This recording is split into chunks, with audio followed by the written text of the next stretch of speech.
In this video, I'm going to teach you how to change FPS in DaVinci Resolve 18. It's a very easy process, so make sure to follow along. In this video, I'm going to be talking about the options related to changing the frame rate, also known as FPS in DaVinci Resolve 18.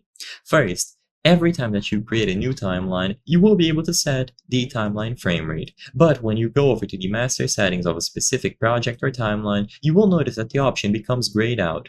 So sadly, to keep it simple, you won't be able to change it after a timeline has been created. I'm gonna teach you how to set up the frame rate for a new timeline and a consideration that you have to transfer old projects into a new frame rate.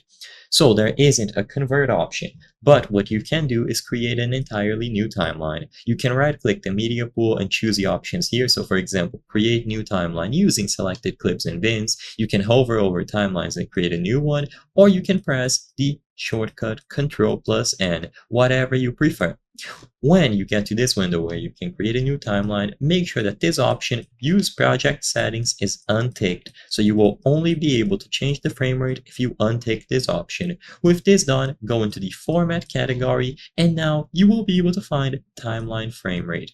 So now you are able to set up a new frame rate for this timeline that you are creating.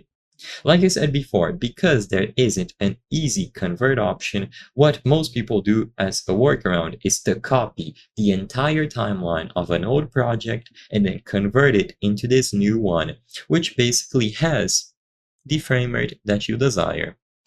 So to keep it simple, you need to create a new timeline if you want to change the FPS and then transfer over the entirety of your old timeline. I hope I was able to help you on how to change FPS in DaVinci Resolve 18.